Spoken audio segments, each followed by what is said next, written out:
ಒಬ್ರು ಪ್ರೊಡ್ಯೂಸರ್ ಇಷ್ಟು ಕಾರ್ಯಕ್ರಮ ಮಾಡೋದಕ್ಕೆ ಯಾರು ಪುಕ್ಸಟ್ಟೆ ಕೊಡೋಣ. ಒಂದ್ ನಿಮಿಷ ನೀವು ಕಿರ್ಚಾಡೋದು ಅರ್ಚಾಡೋದು ಆಮೇಲೆ ಇರಲಿ. ಯಾಕೆಂದ್ರೆ ಬಂದಿರೋದಕ್ಕೆ ಎರಡು ಮಾತಾಡೋದಕ್ಕೆ ನನಗೆ ಸ್ವಲ್ಪ ಅವಕಾಶ ಮಾಡಿಕೊಟ್ರೆ ಅವ್ರು ಇವತ್ತು ಇಲ್ಲಿ ಖರ್ಚು ಮಾಡಿರೋ ದುಡ್ಡುಗಾರು ಒಂದು ಬೆಲೆ ಸಿಗುತ್ತಣ್ಣ. ದಯಮಾಡಿ ಅರ್ಥ ಆಯ್ತಣ್ಣ. ಮೊದಲನೇದಾಗಿ ಮ್ಯಾಟ್ನಿ ಸಿನಿಮಾ ಇದೇ ಏಪ್ರಿಲ್ 5ನೇ ತಾರೀಕು ಎಲ್ಲ ಚಿತ್ರಮಂದಿರದಲ್ಲೂ ಬರ್ತಾ ಇದೆ. ತಮ್ಮ ಪ್ರೀತಿ, ಪ್ರೋತ್ಸಾಹ, ಆಶೀರ್ವಾದ ಈ ಸಿನಿಮಾ ಮೇಲೆ ತೋರಿಸ್ರಿ. ಏನಕ್ಕೆ ಅಂತಂದ್ರೆ ಮ್ಯಾಟ್ನಿ ಸಿನಿಮಾ ಅಂದ್ಬಿಟ್ಟು ಮ್ಯಾಟ್ನಿ ಟೈಮ್ ಹೋಗ್ಬೇಡಿ, ಮಾರ್ನಿಂಗ್ ಶೋಗೆ ಹೋಗ್ರಿ. ಯಾಕಂದ್ರೆ ಮಾರ್ಕೆಟ್ ಕೂಡ ಮ್ಯಾಟ್ನಿ 7:30 4:00 ಹೋಗ್ಬಿಟ್ಟಿರ. ಆಮೇಲೆ ಯಾಕಂದ್ರೆ ನೀನಾಸಂ ಸತೀಶ್ ಅವ್ರ ಬಗ್ಗೆ ಒಂದ್ ಹೇಳ್ಬೇಕು ನಾನು. ನೀಲಕಂಠೇಶ್ವರ ನಾಟ್ಯ ಸಂಘ, ನೀನಾಸಮ್ದು ಫುಲ್ ಫಾರ್ಮ್ ಬಂದು ಅದೇ, ಅದ್ರದ್ದು ಆಕ್ಚುಲಿ ಶಾರ್ಟ್ ಫಾರ್ಮ್ ನೀನಾಸಮ್ ಅಷ್ಟೇ. ಅಲ್ಲ ಏನಕ್ಕೆ ಅಂತಂದ್ರೆ ಅಲ್ಲಿ ಕಲ್ತಿದ್ದು, ಯಾಕಂದ್ರೆ ನಾವು ಅಲ್ಲಿದೆ ಸ್ಟೂಡೆಂಟು. ಸೊ ನೀವು ನಮ್ಮ ಸೀನಿಯರ್ ಸರ್, ನಮ್ಮ ಸೀನಿಯರ್ ಜೂನಿಯರ್ ಇಲ್ಲ ಸ್ವಾಮಿ, ನಾವು ಇನ್ನೂ ಜೂನಿಯರ್ ಸ್ವಾಮಿ ನಿಮ್ಗಿಂತ. ಸೊ ಅಲ್ಲಿಂದ ಬಂದವರು ಚಿತ್ರರಂಗದಲ್ಲಿ ಎಲ್ಲ ಥರದ ಪಾತ್ರಗಳು ಮಾಡಿಕೊಂಡು ಅದ್ರ ಮುಖಾಂತರ ನಾಯಕ ನಟರಾಗಿ ಇವತ್ತು ಈ ಸ್ಥಾನಕ್ಕೆ ಬಂದಿದ್ದಾರೆ ಅಂತಂದ್ರೆ ಆ ಜರ್ನಿ ತುಂಬಾ ದೊಡ್ಡ ಜರ್ನಿ ಅದು. ಯಾಕಂದ್ರೆ ಯಾರಿಗೂ ಸಿಗದೇ ಇರೋದಕ್ಕಲ್ಲ, ಯಾವತ್ತೂ ಶ್ರಮ ಇರುತ್ತೆ. ಇವತ್ತು ಯಾವುದೇ ಒಂದು ವ್ಯಕ್ತಿ ಬೆಳೆದವನೆ ಅಂತಂದ್ರೆ ಅದ್ರಿಂದ ಶ್ರಮ ಇರುತ್ತೆ. ತುಂಬಾ ಈಸಿಯಾಗಿ ಬಂದ್ಬಿಡಲ್ಲ, ಬಿಡಮ್ಮ ಬಂದ್ಬಿಟ್ಟಿದ್ದಾನೆ, ಇಲ್ಲ. ಆ ಜರ್ನಿ ಒಂದಿದೆ, ಅದಕ್ಕೊಂದು ಟ್ರಾವೆಲಿಂಗ್ ಇದೆ. ಅದರಲ್ಲಿ ಸೋಲು, ಗೆಲುವು, ಅವಮಾನ, ಅಪಮಾನ ಎಲ್ಲ ಪಡ್ಕೊಂಡು ಒಬ್ಬ ನಾಯಕ ನಟ ಆಗೋದಕ್ಕೆ ಇವತ್ತು ಮ್ಯಾಟ್ನಿ ಸಿನಿಮಾ ಅವ್ರು ಈ ಮಟ್ಟಿಗೆ ಬಂದಿದೆ ಅಂತಂದ್ರೆ ಅದ್ರಲ್ಲಿ ಅವ್ರ ಶ್ರಮ ಇದೆ ಅಂತ ಎಲ್ಲರೂ ನೋಡ್ತಾ ಇದೀವಿ, ನಮಗೆ ಕಾಣಿಸ್ತಾನೂ ಇದೆ. ಸೊ ಅವ್ರಿಗೆ ಇದೇ ಥರ ಯಶಸ್ಸು ಸಿಗ್ಲಿ ಅಂತ ಹಾರೈಸ್ತೀನಿ, ಹರಿಸ್ತೀನಿ. ಇದಾದ್ಮೇಲೆ ನಮ್ಮ ಬುಲ್ಬುಲ್ ಬಗ್ಗೆ ಬರಲೇಬೇಕು. ಏನಕ್ಕೆ ಅಂತಂದ್ರೆ ಇರತ್ತೀನಿ, ಅಲ್ಲೇ ಇರುತ್ತೆ, ಅಲ್ಲೇ ಇರುತ್ತೆ. ನೀವು ಸ್ವಲ್ಪ ಅಲ್ಲೇ ಇರಿ ಮೇಡಮ್, ಯಾಕಂದ್ರೆ ಗ್ಲಾಮರಲ್ಲಿ ನಮ್ಮನ್ನು ಓವರ್ಲ್ಯಾಪ್ ಮಾಡ್ಬಿಡ್ತೀರಾ ಅಂತ ಅಷ್ಟೇನೆ.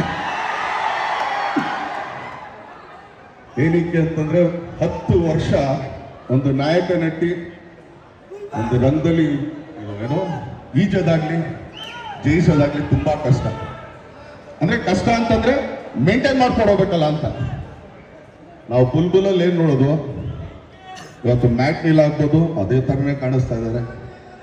ಅದ್ರಲ್ಲಿ ಅವ್ರ ಜರ್ನಿ ಗೊತ್ತಾಗ್ತಾ ಇದೆ ನಿಮ್ಗೆ. ಅದ್ರಲ್ಲೂ ಒಂದು ಶ್ರಮ ಇದೆ, ಹೌದೋ ಅಲ್ಲೋ. 10 ವರ್ಷ ನಮ್ಮಲ್ಲಿ ನಮ್ಮ ಇಂಡಸ್ಟ್ರಿನ ತಗೊಂಡ್ಬಿಟ್ರೆ ಅಂದ್ರೆ ಹಳೆ ತಲೆಮಾರು ಹೇಳ್ತಾರೆ, ಈಗಿನ ತಲೆಮಾರಲ್ಲಿ 10 ವರ್ಷ ಯಾವ್ದಾದ್ರು ನಾಯಕ ನಟರಿದಾರ? ತುಂಬಾ ಕಮ್ಮಿ. ಸೊ ಅದ್ರಲ್ಲಿ ಮೊದಲನೇ ಸ್ಥಾನದಲ್ಲಿ ನಿಂತಾರೆ, ಅವ್ರಿಗೆ ಆಲ್ ದಿ ಬೆಸ್ಟ್. ಆಮೇಲೆ ನಾವ್ ಇಲ್ಲಿವರೆಗೂ ಆಕ್ಚುಲಿ ಅವ್ರು ತುಂಬಾ ಲವ್ಲಿ ಆಗಿ ಮುದ್ದಾಗಿ ಮಾಡ್ತಾರಂತ, ಈಗ ಹೋಗ್ಬೇಕಾದ್ರೆ ಒಂದು ಲುಕ್ ಕೊಟ್ರಲ್ಲಿ ನಮ್ಗೆ ಭಯ ಆಗೋಯ್ತು. ಮೊದಲೇ ದೇವ್ರು ಖುಷಿ ದಪ್ಪ ಕಂಡುಕೊಟ್ಟಿದ್ದಾರೆ, ಅದ್ರ ಮೇಲೆ ಅಷ್ಟು ಅಗಲ ಕಂಡುಕೊಟ್ಟಿದ್ದಾರೆ. ಸೊ ಅವ್ರಿಗೆ ಆಲ್ ದಿ ಬೆಸ್ಟ್, ಒಳ್ಳೇದಾಗ್ಲಿ. ಯಾಕಂದ್ರೆ ಅವಾಗ್ಲೇ ಅವ್ರು ಹೇಳಿದ್ರು ನನ್ನ ಮೊದಲನೇ ಸಿನಿಮಾಗೆ ಅವ್ರು ಬಂದಿದ್ರಂತ. ನನ್ನ ಜೊತೆಗೆ 5-6 ಸಿನಿಮಾ ಮಾಡಿರ್ತಾರೆ, ಇನ್ ಯಾವ ಸಿನಿಮಾಗೆ ನಾವು ಬರೋಕ್ಕಾಗುತ್ತೆ ಹೇಳ್ರಿ? ಹೌದು ಅಲ್ಲೋ ಏನಪ್ಪೇ? ಸೊ ಇದು ಮೊದಲನೇ ಸಿನಿಮಾ ಅಂತ ಹೇಳ್ತಾರೆ. ಸೊ ಆದ್ರೂ ಥ್ಯಾಂಕ್ ಯು ಮೇಡಮ್, ನಿಮ್ಮ ಮೊದಲನೇ ಸಿನಿಮಾಗೆ ನಮ್ಮನ್ನು ಕರೆದು ಯಾವ ನಿಮ್ಮ ಪಾದಕ್ಕೆ ನಮ್ತಾರೆ. Thank you. ಹಾಗೆ ನಮ್ಮ ನಾಗಭೂಷಣ್ ಅವರು, ಅವ್ರು ಇಂಜಿನಿಯರು, ಹಾಗೆ ತುಂಬಾ ಮುದ್ದಾಗಿ ಮಾತಾಡ್ತಾರೆ. ಅವ್ರು ಆಕ್ಚುಲಿ ಅವ್ರು ಮಾತಾಡೋ ಸ್ಟೈಲೇ ನಂಗೆ ಬಹಳ ಇಷ್ಟ. ಗಣ ಮಾತಾಡಿಸ್ತಾರೆ ಸಿನಿಮಾದಲ್ಲಿ. ಸೊ ಲವ್ಲಿ, ತುಂಬಾ ಚೆನ್ನಾಗಿದೆ. ಸೊ ನಿಮಗೂ ಆಲ್ ದಿ ಬೆಸ್ಟ್. ಯಾಕಂದ್ರೆ ಇದೆಲ್ಲ ಒಂದು ಟೀಮ್ ವರ್ಕು. ಸೊ ಇಂಜಿನಿಯರ್ ಅವರೆಲ್ಲ ಬಂದು ನಮ್ಮ ಹೊಟ್ಟೆ ಮೇಲೆ ಹೊಡಿತಾ ಇದ್ರು, ಅದ್ರ ಮೇಲೆ ಸ್ವಲ್ಪ ಬೇಜಾರಿದೆ ಅಷ್ಟೇ. ಸೊ ಆದ್ರೂ ಕೂಡ ಆಲ್ ದಿ ಬೆಸ್ಟ್ ಅವ್ರಿಗಾಗ್ಲಿ, ನಮ್ಮ KR ಪೇಟರ್ಗಾಗ್ಲಿ. KR ಪೇಟೆ ಮೇಲೆ ಆಕ್ಚುಲಿ ಯಾವತ್ತೂ ಬೇಜಾರಿದೆ. ಯಾಕಂದ್ರೆ ರಾಬರ್ಟ್ ಅನ್ನೋ ಸಿನಿಮಾದಲ್ಲಿ ನನಗಿಷ್ಟವಾದ ಪಾತ್ರ ಅವ್ರು ಕಿತ್ಕೊಂಡ್ರು ಅಂತ ಇವತ್ತಿಗೂ ಅವ್ರ ಮೇಲೆ ಬೇಜಾರಿದೆ. ಆದ್ರೂ ಕೂಡ ಖುಷಿನೂ ಇದೆ, ಯಾಕಂದ್ರೆ ಇಂಥ ಪಾತ್ರ ಮಾಡಿ ಸಿನಿಮಾಗಳು ಮಾಡ್ಕೊಂಡು ಬರ್ತಾ ಇದಾರೆ. ಸೊ ಅವರೆಲ್ರಿಗೂ ಒಳ್ಳೇದಾಗ್ಲಿ. ಯಾಕಂದ್ರೆ ಈ ಸಿನಿಮಾ ಪಾರ್ವತಿ ಗೌಡ್ರು ಆಕ್ಚುಲಿ ನಿರ್ಮಾಪಕರಾಗಿರೋದು. ನಮ್ಮಲ್ಲಿ ತುಂಬಾ ಕಮ್ಮಿ ಲೇಡಿ ಪ್ರೊಡ್ಯೂಸರ್ಸ್ ಇರೋದು, ಬೆರಳೆಣಿಕೆನೂ ಇಲ್ಲ ಆಲ್ಮೋಸ್ಟ್ ನನಗೆ ಗೊತ್ತಿರೋಂಗೆ. ಆದರೆ ಇವತ್ತು ಅವ್ರು ಬಂದಿದ್ದಾರೆ, ಶ್ರಮ ಪಟ್ಟು ಈ ಸಿನಿಮಾ ಮಾಡಿದ್ದಾರೆ. ಈ ಸಿನಿಮಾಗೆ ಅಮ್ಮ ಅದ್ಭುತ ಯಶಸ್ಸು ಸಿಗ್ಲಿ, ಆಲ್ ದಿ ಬೆಸ್ಟ್. ತುಂಬಾ ಒಳ್ಳೇದಾಗ್ಲಿ. Thank you. ಮೊದಲೇ ಕೈ ಸೇರಿಲ್ಲ, ಸುಮ್ಮನೆ. ಸೊ ಅವ್ರಿಗೆ ಒಳ್ಳೇದಾಗ್ಲಿ, ಈ ಟೀಮ್ಗೆ ಒಳ್ಳೇದಾಗ್ಲಿ, ನಿರ್ದೇಶಕರಿಗೆ ಒಳ್ಳೇದಾಗ್ಲಿ.